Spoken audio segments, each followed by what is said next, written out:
In this webinar, you'll get a brief overview of the work that you've done in preparation and what this step looks like.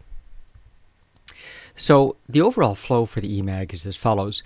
The first module you worked on is preparing your strategy model. In this module, you developed a list of strategic objectives and priorities and developed a map that looked like this. The second step that you needed to work on was the process strategic analysis. In that step, what we did is we took that strategy map and we listed the objectives down the left side of the page. And across the top, we listed your core process groupings. That left us with the opportunity of rating and ranking how well each process supported each strategic objective. Now, one of the key things we could then do is give a score across horizontally to see how well each strategic objective was supported by the existing processes. In this way, we could see the process capability and the process gap that we needed to work on. That takes us to this step, where we should now be able to take a look at the initiatives which you're launching in aid of closing those performance gaps. We're going to do a similar process where we're going to list the objectives down the left side of the page, but in this case, we're going to list the key initiatives or projects across the top. And what we'll be able to do is list them, and then the same idea of rating and ranking their potential impact against each of those strategic objectives.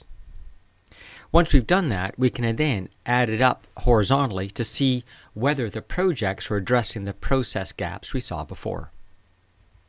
So if we take that output from the step 3, the process strategic capability analysis, and we only focus in on the gaps, the gold bars, we should be able to set up a graph that looks like this.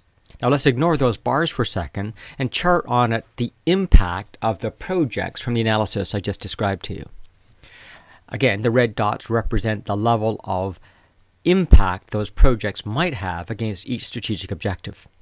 Now, if we combine those two graphs, what we begin to see is in some cases where I have roughly the same strategic gap, some initiatives, or some strategic objectives rather, have significantly underinvestment in projects and some overinvesting. So it's typical that there's this misalignment of project resources around strategic gaps, because the projects are often launched without this kind of analysis.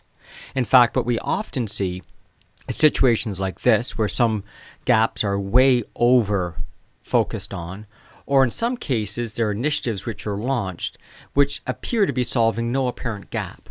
Now, in those cases, often we solve the gap last year with last year's projects, and what we need to do is actually finally close down this project formally and redeploy those resources elsewhere where they can add greater value.